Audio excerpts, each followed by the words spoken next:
let us see what we have here for you guys today. Okay, sa mga mag-aabail no, ng extension reading para sa iiyak, gagapang at maghahabol siya sa'yo. Nakakaloka. Yung nakita ko dun 'no, na gagawin niyang paghahabol sa'yo, there's really more to it 'no, and the other sa part na nakakahiya dun 'no. So, if you want to avail that extension reading for a cause, just message me here sa The High Priestess tarotKR@gmail.com. It's worth 500 pesos that will go 101% directly sa ating mga charities helping the stray dogs and cats. Okay, grabe talaga yung nakita ko dun mga babes 'no. Kahit ako hindi ko mapigilan 'no, na matawa and at the same time nakakahiya nga talaga.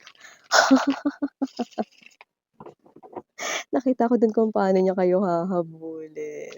Okay? So yeah, let's see what do we have here for you guys today. Thank you so much because you're here na naman. Okay, let's go.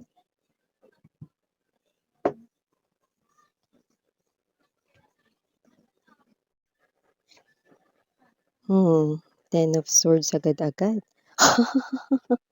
Four of Swords in reverse. Seven of Swords. I don't like what, yeah, look at that. See, I don't like it. Knight of Cups in reverse. Four of Cups in reverse. Eight of Cups. Five of Swords, center of the reading. I told you.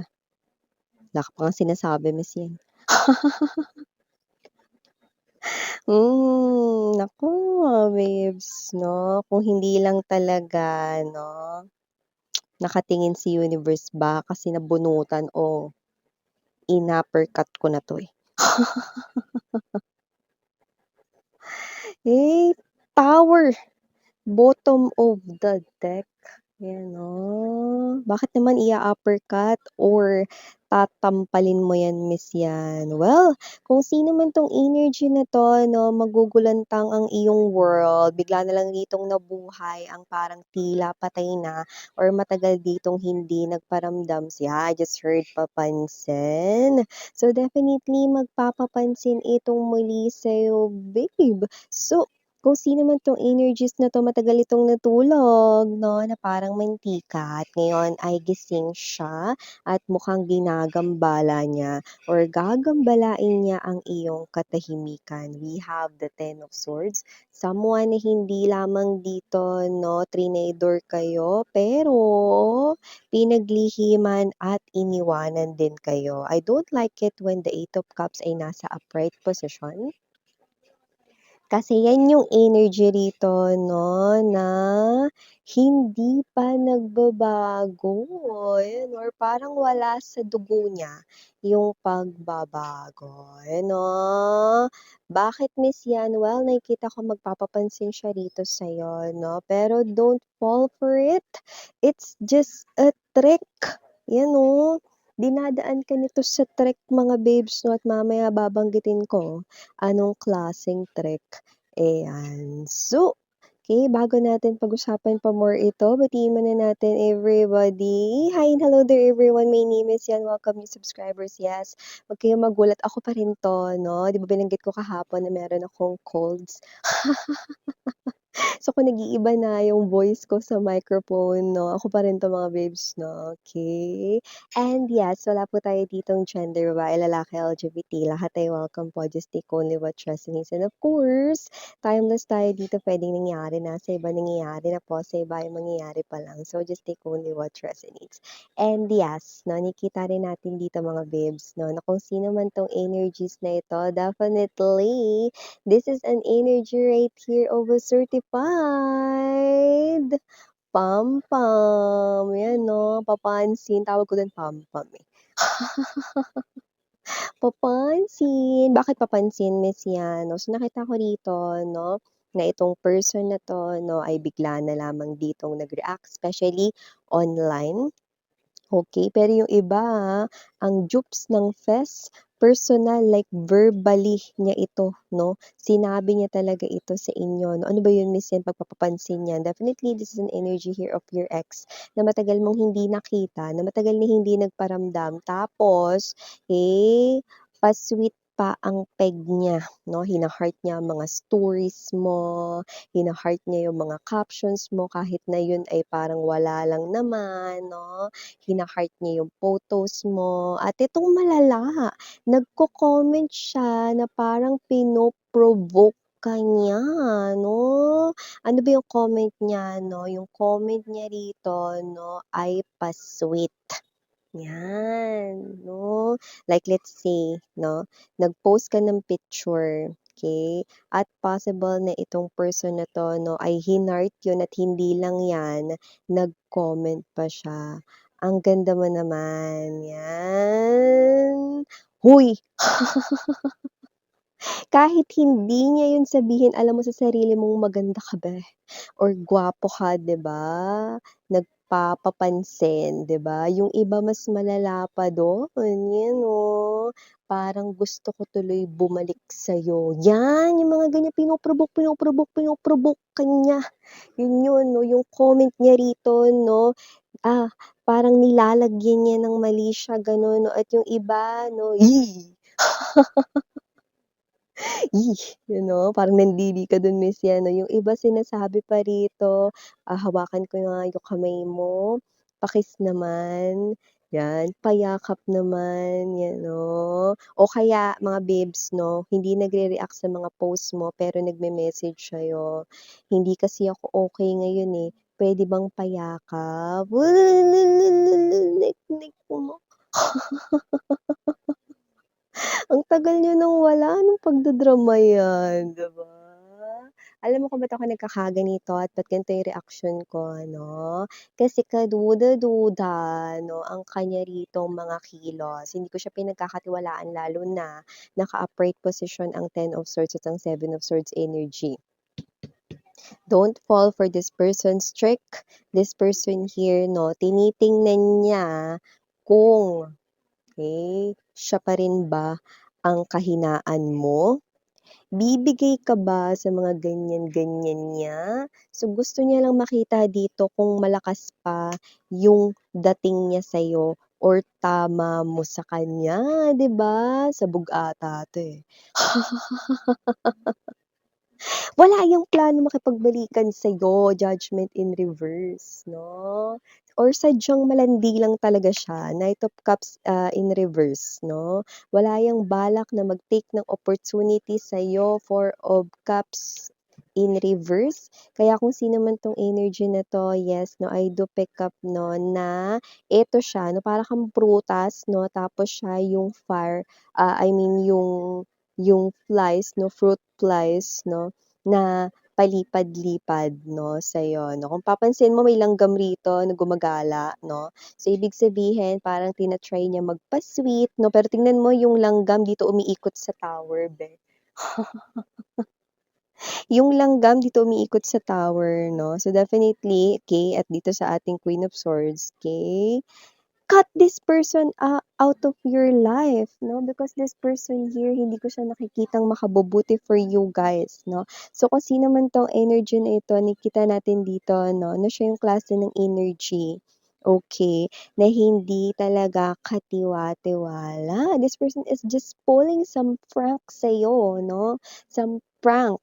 At kung sino man 'tong energy na 'to, 'no, tina-try niya lang kung mafo-fall ka dito sa pain na 'to, 'no. At kapagka kumagat ka diyan, 'no, alam mo yung bungis-ngis yung tawa, 'no, yung proud na proud siya sa sarili niya, 'no, gano'n, 'no. Gusto mo ba na gano'n yung maging reaksyon niya, 'no? No, babe, hindi mo deserve ang ganitong klase ng treatment because you deserve so much more.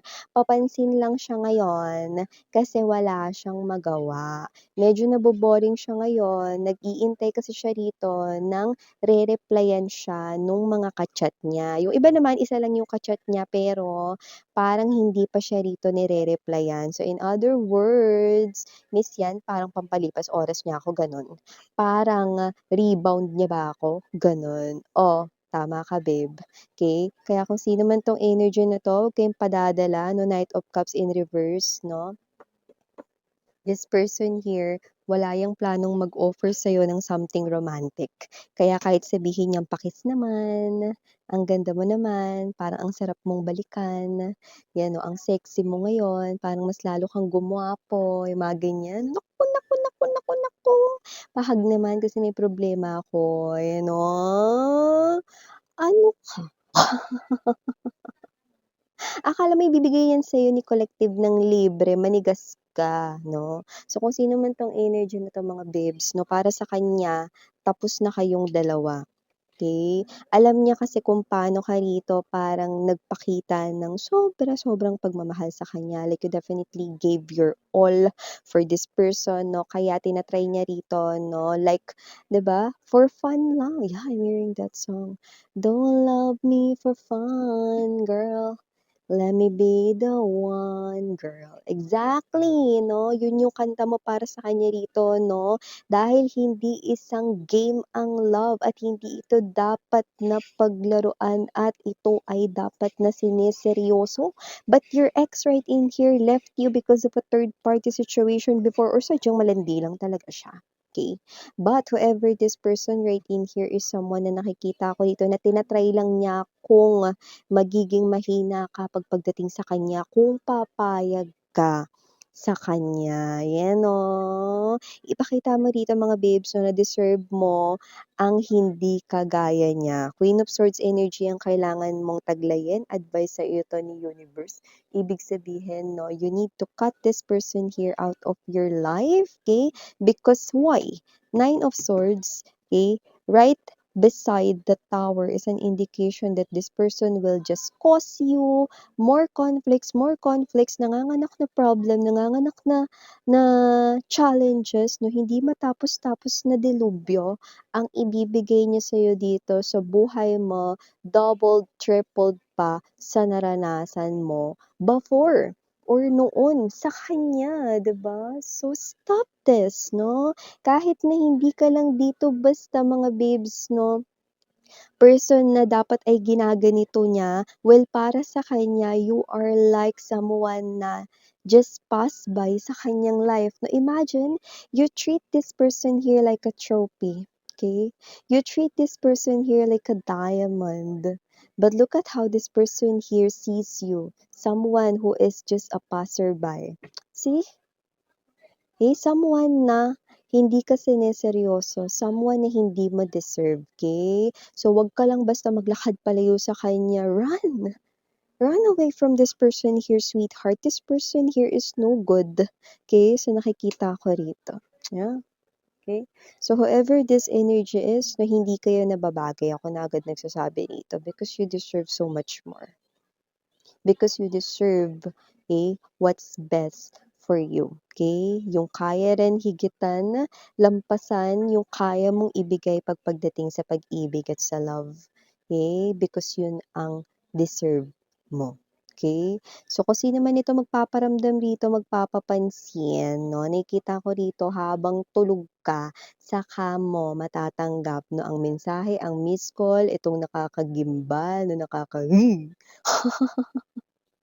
Na comment, status 'no, pag-heart niya dito sa post mo 'no, or even message, text message, payakap naman, blah, blah, blah, and all of those stuffs. Are you just kidding me? Like, what?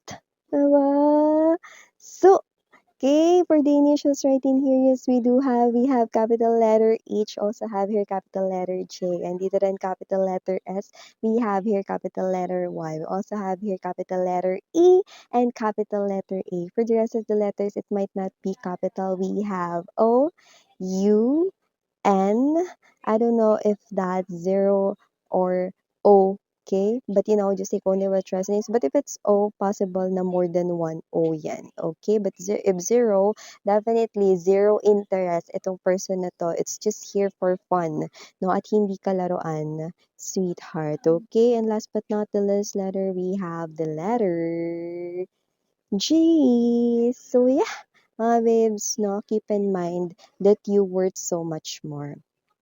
Okay? Like hindi mo deserve yung ganitong klase ng treatment. So kung magpapapansin 'tong tao na 'to sa'yo, pakiramdaman mo mabuti 'no, like wala man lang ni honey ho, wala man lang sorry muna, biglang boom 'no, parang feeling mo nilalandi ka na niya agad 'no. Yeah, this person here is just provoking you. This person here kapag kumagat ka 'no, hindi mo siya nakikita especially if it is just chat or if it is a phone call 'no, yung bungis-ngis niya na parang energy ng nakipagpustahan lang. Yeah, and I know hindi mo yon gusto, right? So, not just walk away from this person here, run honey 'no, as fast 'no, ng kaya mo pang mabilis na pagtakbo away from this person 'no, o kaya replyan mo siya 'no, WT, toot. Nagturo, ayan o, ay wag ayan o. So yeah, ganun Mariana, Ani, thank you so much. No, if you want to avail pala no, yung extension reading natin no, for yesterday, no, yung iiyak, gagapang, at maghahabol siya sa'yo, just message me here sa The High Priestess @gmail.com. No, it's an extension reading for a cost worth 500 pesos. No, thank you and sarang hey, love and light. Annyeong.